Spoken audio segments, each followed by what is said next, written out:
Hello, welcome, and thank you for joining me on my channel today. For this video, we will be reviewing the spoilers for DragonsMaze. As of right now, there are quite a bit of spoilers, so we will not be reviewing all of them in this video. However, we will review, all of them eventually. So stay tuned for more videos. And here we go. So the first spoiler, renounce the guilds. It's one white instance. Each player sacrifices a multicolored permanence. I can see this being played in monocolored, even maybe duo colored decks where there's a lot of either single monocolored permanents on your side of the field, possibly sideboard against other players. There are a lot of champions, and there are a lot of creatures being leaked out that are usually multicolored. So this can actually be quite a card for only 2 mana. It also kills one of their creatures. It also goes through indestructible, and no matter how big it is, if they only have one creature out, then renounce the guilds is definitely a good card. Standard play, I'm not sure if this will be a lot, or if this will be played a lot, simply because as of right now there are a lot of monocolored cards that dominate the format, such as Thragtusk, Blind Obedience, even the usage of Grizzly Spectacle, where Angel of Serenity. Not too many multicolored permanents are seeing a lot of play, aside from maybe, as far as I can think right now, Obsidian, Deathrite Shaman. But still a lot of the big cards, such as Thunder Hellkite, is not a multicolored permanent. So we'll see. We'll have to see how the meta changes, but I don't think it's going to be played too much in standard, unless there is a deck with a lot of multicolored permanents, and this would definitely be a sideboard to that deck. Going on to the next one, Sunspire Gatekeepers. When Sunspire Gatekeepers enters the battlefield, if you control 2 or more gates, you put a 2/2 knight creature token with vigilance on the battlefield. I'm going to say this for all Gatekeepers. I think most of these Gatekeepers here are okay at best. They'll probably see some limited play, depending on the... Yeah, I can see them having limited play, as each pack is going to have, either a Guild Gate or a rare land. So they're definitely good. They're definitely good in limited play. However, I do not see any for standard play. I'm just gonna, for the Gatekeepers, I'm not gonna review every single one of them. I'm just gonna pass by them, then you guys can just pause the video and read them. They're pretty self-explanatory. Again, not really much in standard play, but in limited play, they're definitely good cards.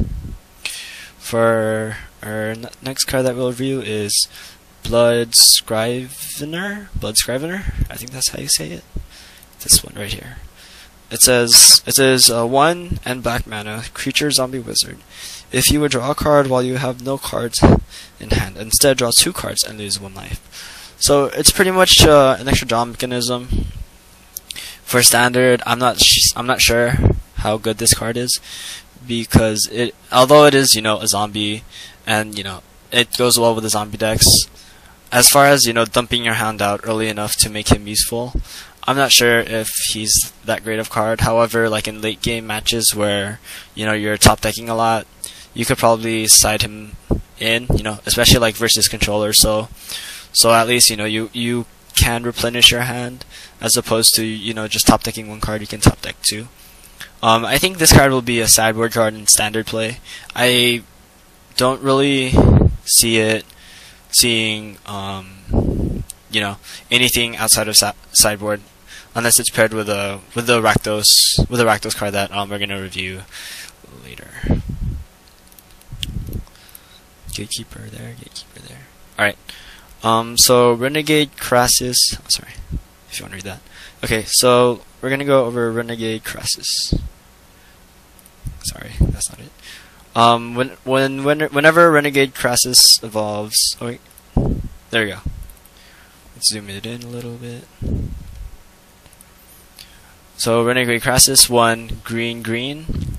Creature, Beast Mutant. Evolve. Whenever Renegade Crassus evolves, you may put a 1/1 counter on each other creature you control with a +1/+1 counter on it. So that being said, I think this card has the potential to see standard play, especially with the Simic going on. You know, so this evolves other creatures, and then if you evolve the Crassus, you also get to put, you know, more +1/+1 counters on your other creatures. So it's very easy. It's very easy to have, you know, a 4 or 5 Drakewing, or sorry, a 4 or 5 Cloudfin Raptor, or like a 5/5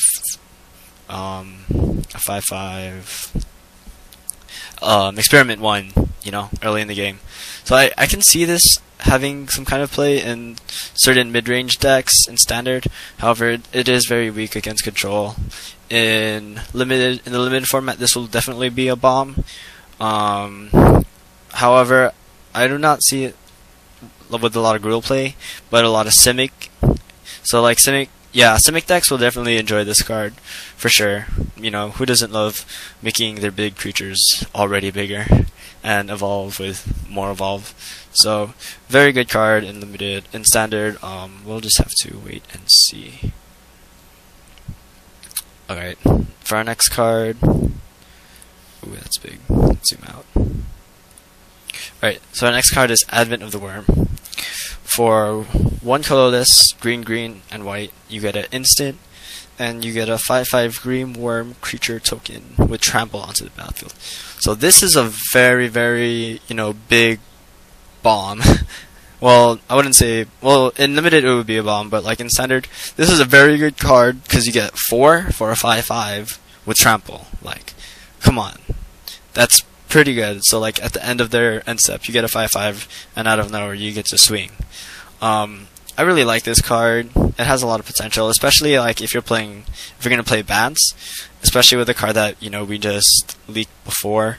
5/5 will evolve almost everything on turn 2. So like your guy will become a 4/3, and then all your other evolving creatures will pretty much get +2/+2, and then you'll be able to swing for a lot of damage, if not lethal. I really like this card. It's definitely gonna see some. You know, standard play. What I believe, depending on other cards in the format, but it's also a very good card in limited. However, it is, you know, a token, and if you could find somebody to recur this card in limited, it'd be really good. But a 5/5 for 4 in limited, it just dies to removal. I mean, don't get me wrong, it's a very good card, but it dies, you know, it dies to removal. So yeah. Next card, Bred for the Hunt.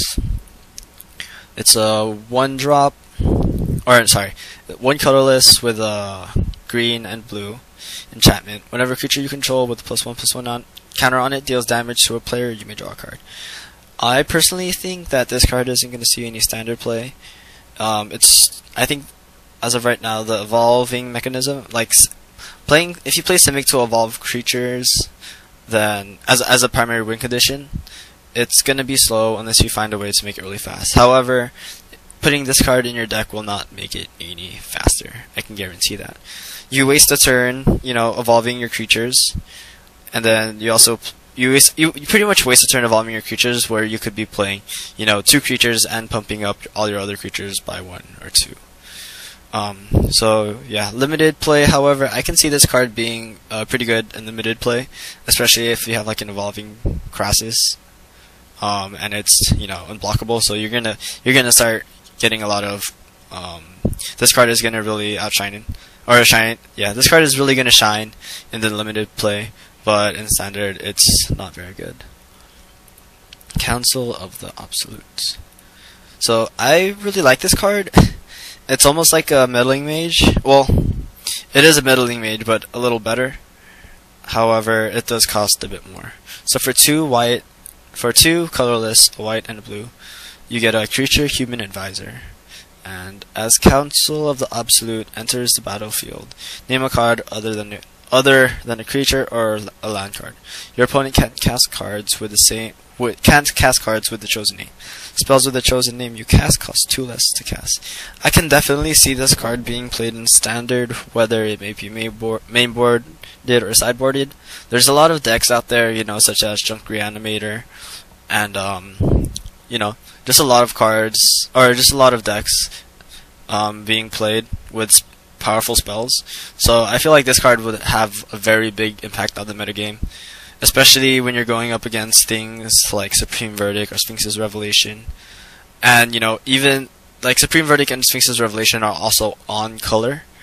Although I don't know why you would want Sphinx with this guy out, but like Sphinx's Revelation, if you're playing a mirror match, it's very good for you, because like not only are they not able to cast their Sphinx's Revelation, but for casting your Sphinx's Revelation for 0, you technically cast it for 2. So you already get free 2 cards of a draw and free 2 life, off of 1 Sphinx's Revelation. So this is a very good card. It's gonna see it's gonna see standard play probably throughout the whole entire season, if not, throughout the next couple of expansions. So I really like this card, really good. Deputy of Acquittals. For 1 white, 1 blue, you get a creature, human wizard with flash. As it enters the battlefield, you may return another creature you control to its owner's hand. So I really like this card. It's not as great as Restoration Angel. However, it can, it's sometimes better. I mean, in rare occasions is better, but it can be better. Like, for example, if your opponent is playing board wipes, or if you're playing board wipes and you want to save, your Restoration Angel or your Thragtusk or anything, pretty much, you just flash this guy in and you board wipe. Or like if they try to, kill something, you can always play your Deputy and probably sacrifice that instead. It's a lot cheaper than Restoration Angel. However, it doesn't have flying. But as a Grizzly Bear with that ability, I say it's really good. I'm surprised it's not an uncommon at that point, because it's way better than Grizzly Bear. And the fact that it has Flash, it's like Flash in a 2/2 is already an uncommon for me. But you add the bouncing mechanic, and it's a May ability also. It's just so good. Let's see, Ixava, Rakdos, Blood Witch. Sorry.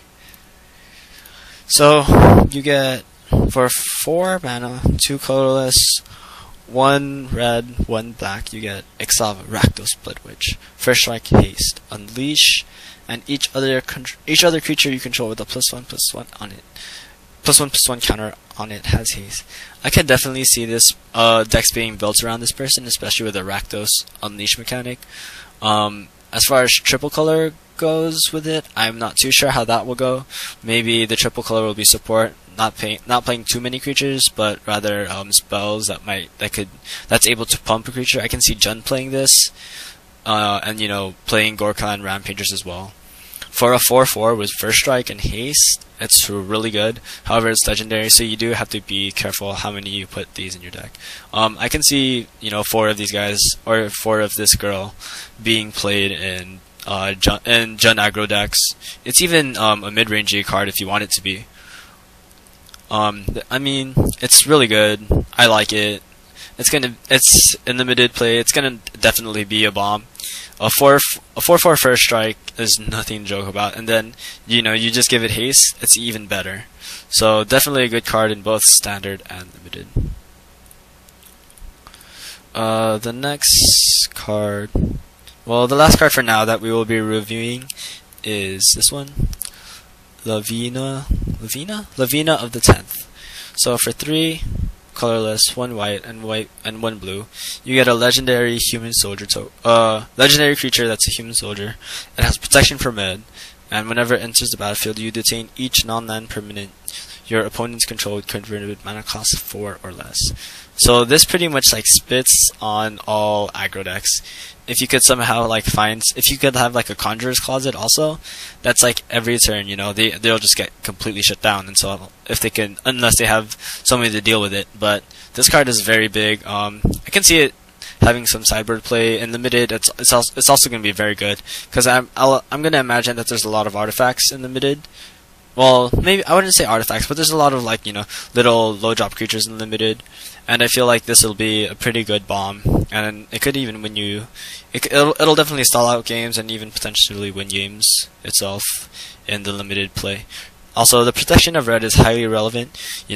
It protects versus Mizio Mortars, it protects on Bonfire, on Searing Spear, on anything red removal.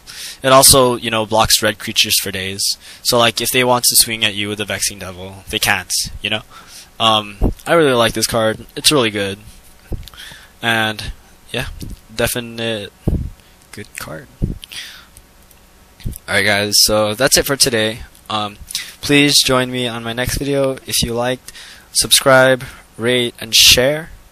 If you have any comments, feel free to put them down below. If you want me to change anything, or if you have, any critiques of this video, go ahead and let me know. I wanna make this channel helpful to all of you guys. So, give me your feedback, and I'll definitely apply them to my future videos. Thanks for watching, and hope you have a fun-filled Magic day. Goodbye.